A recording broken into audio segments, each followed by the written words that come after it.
जय श्री कृष्ण मित्रों, केम छो? मजामां ने? आपणी चेनल जोता होय मजा ज मां होय। केम मित्रों, આપણે આજે મલાઈમાંથી આપણે માખણ કેમ બનાવવું તે તમને બતાવીશ।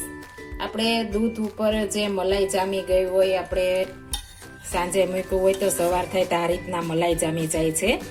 તે મલાઈનું આપણે માખણ કરવાનું છે। તો કઈ રીતના બનાવવું? આપણે શિયાળામાં અત્યારે ઠંડીમાં ઘણાને પ્રશ્ન થતો હોય છે કે જામતું નથી, તો મારી રીતના કરશો તો એકદમ સરસ અને એકદમ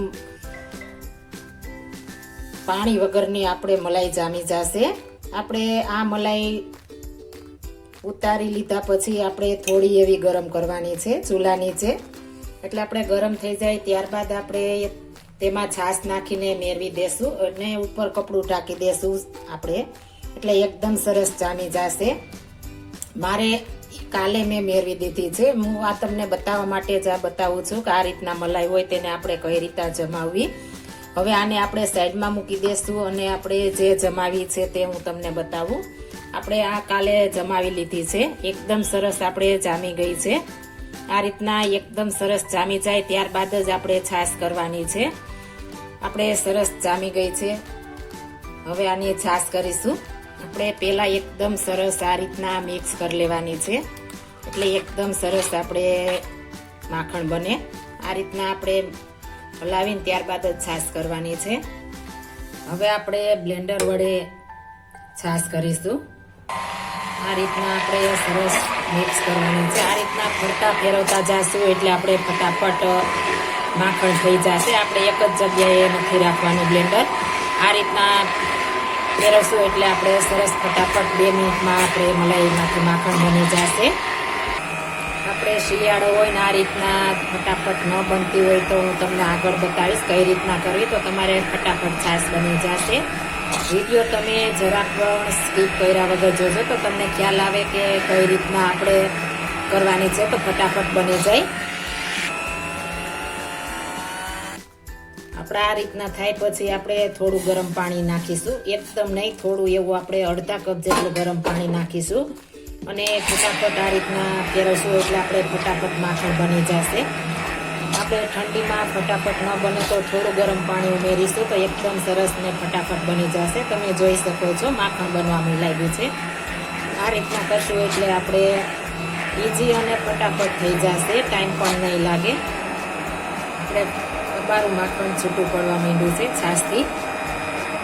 આપણે પહેલાં મલાઈમાં જ બ્લેન્ડર મારવાનું છે, થોડું પણ પાણી નાખ્યા વગર, પાણી નાખવાનું નથી। પાણી નાખશો તો તમારે વાર લાગશે, એટલે આ રીતના કરશો ફટાફટ થઈ જશે। તમે જોઈ શકો છો આપણું માખણ ઈઝીલી આપણે એકદમ સરસ છૂટું પડી ગયું છે। આપણે સરસ માખણ થઈ ગયું છે। આ રીતના છાશથી અલગ થઈ જવું જોઈએ। જો છાશથી અલગ થશે તો જ આપણે સમજવું કે આપણે મલાઈમાંથી માખણ બની ગયું છે। આપણે છાશ એક સાઈડ સુધી પડી ગઈ છે, હવે આપણે માખણ કાઢી લેશું।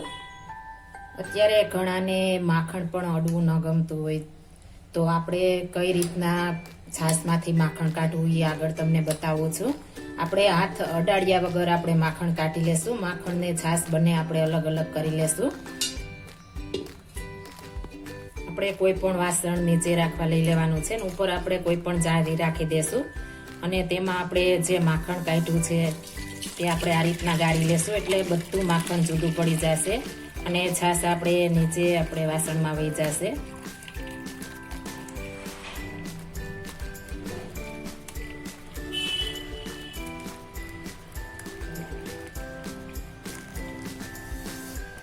આપણે આ રીતના હલાવી લેવાનું છે। આપણે હાથ જો ન અડાડવું હોય તો આ રીતના કરશું એટલે આપણે સરસ માખણ જુદું થઈ જશે અને છાશ પણ અલગ થઈ જશે।